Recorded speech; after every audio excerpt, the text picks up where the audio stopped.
በ2007 መገባደጃ ላይ የኢራቅ ጦርነት እያበቃ ነበር። ፕሬዝዳንት ቡሽ ድል ማድረጋቸውን አውጀው መልሶ የመገንባት ሥራዎች እየተከናወኑ ነበር። ሳጂን ማቲዩስ እና ረዳት ሳጂን አይዛክ በኢራቅ በረሃ መካከል ወዳለ የቧንቧ መስመር ግንባታ ላይ ይላካሉ። በቦታው ላይ ይሰሩ የነበሩ አሜሪካውያን በሙሉ ተገድለዋል። ስለዚህ አሁን ተልዕኳቸው አዲስ ግንበኞች ከመላካቸው በፊት ወንጀለኛውን መፈለግ ነው። ወታደሮቹ በቃጠለው ፀሐይ ስር ሆነው አካባቢውን ለመከታተል በቁጥቋጦዎችና በድንጋዮች ጀርባ ተሸሽገው 20 ሰዓታትን አለፉ። ምንም የተፈጠረ ነገር የለም። ማቲዩስ ትዕግስቱን እያጣ መጣ። ኢራቃውያን ወታደሮች እየቀሩ አይመስለውም። የተበታተኑትን አስክሬኖች በማየት ቦታው ጥቃቱ የደረሰበት ተልዕኮ ጨርሶ በሄደ ቡድን መሆን አለበት ብሎ አሰበ። አይዛክ ግን ትልቅ ቡድን እዚህ አካባቢ ስለሚንቀሳቀሱ ምንም ምልክት እንደሌለ ተናገረ። ሰራተኞቹ በሙሉ በጭንቅላታቸው ላይ በተተኮሰ ጥይት መገደላቸውን በማየት ይህ ጁባ በሚባለው ዝነኛው ኢራቃዊ አነጣጣሪ የተደረገ ሊሆን እንደሚችል ገለጸ። ነገር ግን ማቲዩስ በአንድ ደቂቃ ባነሰ ጊዜ ውስጥ ይህን ያህል ሰው መግደል አይቻልም ብሎ ያምናል። በመጨረሻም ማቲዩስ መጠበቁ ሰለቸውና አይዛክ እንዲሸፍንለት ጠይቆ ወደ ስፍራው ወረደ። አይዛክ የመመልከቻውን መስታወት ግልጽ እንዳልሆነ ገለጸ። ማቲዩስም ደግሞ ብለህ ለምን አልቀየርኩም ብሎ አሾፈበት። ነገር ግን የአይዛክ ጋር ያለው መስታወት በጦርነት ለሞተ ጓደኛው መታሰቢያ ስለነበረ ለሱ ትልቅ ትርጉም አለው። ማቲዩስ አስክሬኖቹን አንድ በአንድ እየመረመረ ማስረጃ መፈለግ ጀመረ። ሁሉም በጭንቅላት ተመተው መሞታቸውን ሲያረጋግጥ የአይዛክ ጥርጣሬ ትክክል መሆኑን አመነ። ከየት አቅጣጫ እንደተተኮሰ ለማወቅ ወደ ቦታው መሃል ሲገባ አይዛክ እንዲመለስ ተማጸነው። ነገር ግን ድንገት ተኩሱ ተሰማና ማቲዩስ በሆዱ ላይ ተመቶ መሬት ላይ ወደቀ። በከፍተኛ ህመም ይጮህ ጀመር።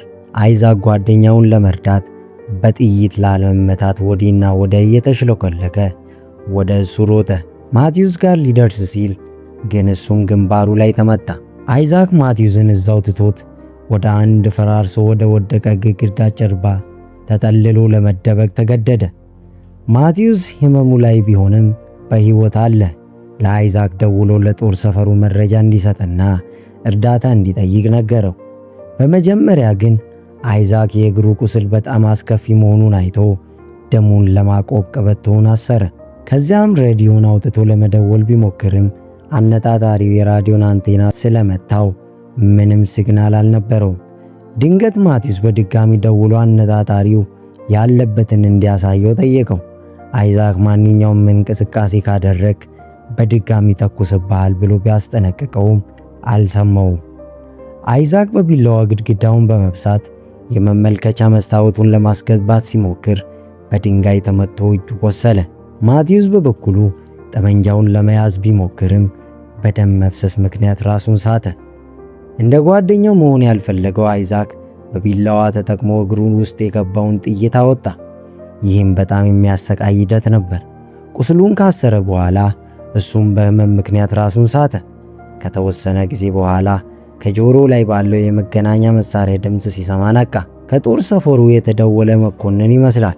አይዛክ ወዲያውኑ ያለበትን ሁኔታ በመግለጽ የሕክምና ቁሳቁስ እንዲላክለት ተማጸነ። ሆኖም መኮንኑ ብዙ እንግዳ ጥያቄዎችን ሲጠይቀው አይዛክ መጠርጠር ጀመረ። ከሁሉም በላይ ደግሞ መኮንኑ ሄሊኮፕተሮች እርዳታውን በትክክል እንዲጥሉልህ ያለበትን ቦታ ንገረን ወይ ደግሞ ወደ ላይ ተኩስ ብሎ አዘዘው። አይዛክ ከወታደራዊ ደንቡ ውጪ መሆኑንና አደጋ ላይ እንደሚጥለው ነገረው። በንግግሩ ላይ ትኩረት ሲያደርግ የአነጋገሩ ዘይቤ አሜሪካዊ እንዳልሆነ ተገነዘበ። ይህ ሰው ወጥመድ ለማዘጋጀት የሬዲዮ ሞገዱን የጠለፈው አነጣጣሪ ጁባ ነው። አይዛክ ወጥመዱን አውቆ ሰውየውን አጋለጠው። ጁባ ግን ስልኩን ከመዝጋት ይልቅ አይዛክን የበለጠ ለማወቅ እንደሚፈልግ በመግለጽ ጥያቄዎችን ይጠይቀው ጀመር። አይዛክ ራዲዮን በድጋሚ ቢሞክረው አሁንም አይሰራም። ጁባ ሞኝነት ያለባቸውን ጥያቄዎች ይጠይቀው ጀመር። አይዛክ መልስ ለመስጠት ፈቃደኛ ባልሆነ ጊዜ ማቲዩስን በድጋሚ እንደሚተኩስበት አስፈራራው። አይዛክ ጥይቱን ከየት እንደመጣ ለማወቅ አነጣጣሪው ያለበትን ቦታ ለመለየት መሬት ላይ ካርታ እየሳለ ጁባ መጀመሪያ እንዲናገር ጠየቀው። ጁባ ሀገሬን ለማዳን የምፈልገው ተራ የኢራቅ ዜጋ ነኝ ብሎ ነገረውና ስለ አይዛክ ቤተሰብ ጠየቀ። አይዛክ ግን ይህ የግሉ ጉዳይ መሆኑን ገለጸ። በዚያም የአይዛክን ምክንያት አጣጣለው። ትምህርት ቤት ቧንቧንና መሰረተ ልማትን በማምጣት አገሪቱን ለማሳደግ የሚጥሩ ሰዎች ነው የምትገለው አለው። ይህ ጁባን አሳቀው። እዚህ የሚገኘው ገንዘብ በሙሉ በኋላ ወደ አሜሪካ ነው የሚመለሰው በማለት መለሰለት። ጁባ ጥያቄዎችን ቢቀጥልም አይዛክ ስለራሱ ምንም መናገር አልፈለገም። ይህም ጁባ ማቲዩስን እንዲተኩስበት አደረገው።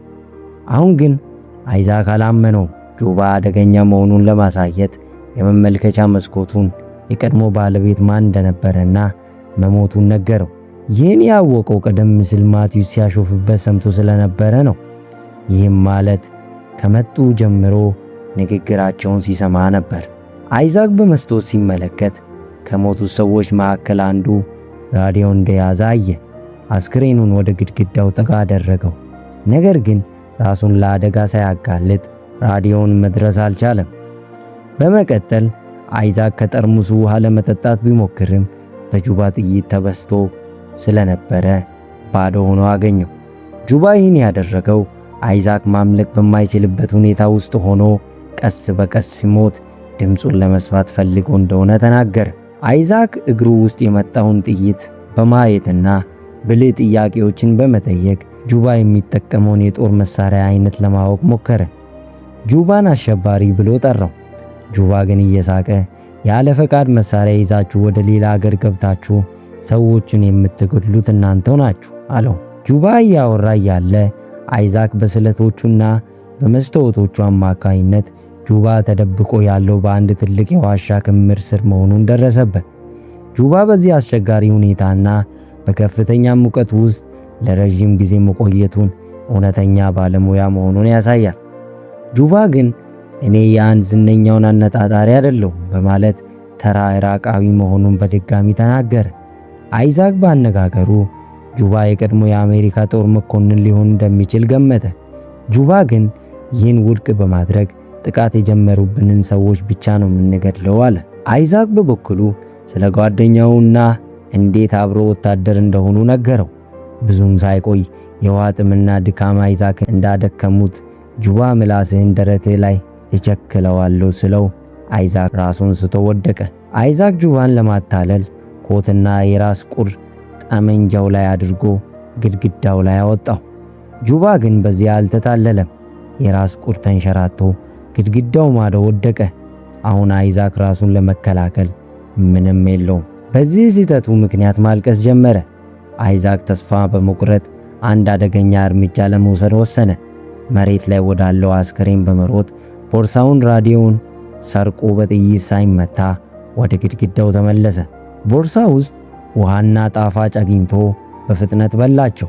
ነገር ግን ይህ ራዲዮም አይሰራም ነበር። ጁባ በዚህ ድርጊቱ ለመቅጣት ግድግዳው ላይ በመተኮስ የመመልከቻ መስታወቱን አበላሸው። ድንገት አይዛክ ከመገናኛ መሳሪያው ድምፅ ሰማ። ማቲዩስ ገና በሕይወት አለ። አይዛክ የጁባን ቦታ ለማቲዩስ ጮክ ብሎ ነገረው። ማቲዩስም የብረት ቁራጭ ተጠቅሞ የቆሻሻ ክምሩን መመልከት ጀመረ።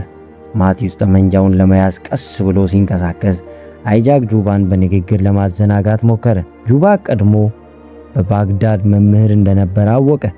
ተማሪዎቹ በአሜሪካ ጥቃት ሲገደሉበት ለመበቀል ወሰነ። አይዛክ የተደበቀበት ግድግዳ የዛ የፈረሰ ትምህርት ቤት ፍርስራሽ ነው። ጁባ ጦርነቱ ካለቀ በኋላ ለምን እዚህ እንደቀረ አይዛክን ጠየቀው። አይዛክም ድሮ ጓደኛውን የገደለው እሱ መሆኑን አመነ። ጠላት መስሎት በስህተት ተኩሶ የገደለው የቀድሞ ጓደኛውን ነበር። ነገር ግን ለሁሉም ሰው በጠላት ተገደለ ብሎ ሲዋሽ ቆይቷል። ድንገት አይዛክ ራዲዮ ውስጥ ድምፅ ሰማና ሲግናሉን ለማረጋገጥ ሮጠ።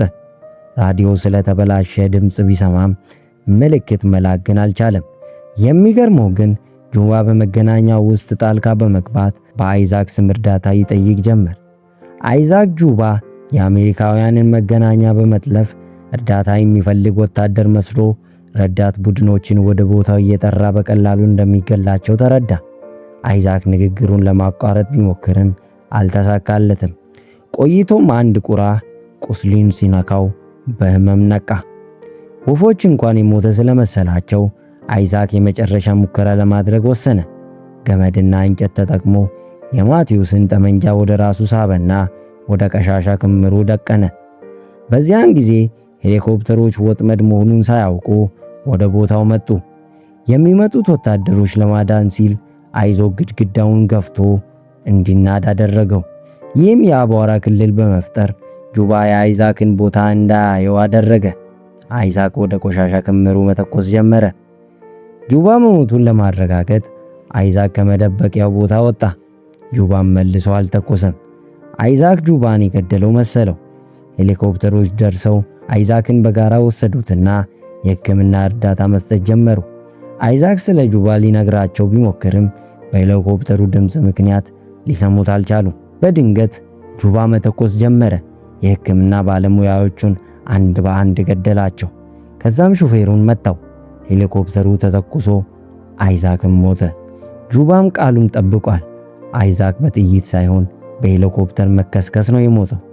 ከዚያም ጁባ በድጋሚ የአሜሪካውያንን መስመር በመጥለፍ ቀጣይ ሰለባዎቹን ለመጥራት ወታደር መስሎ ማውራት ጀመረ።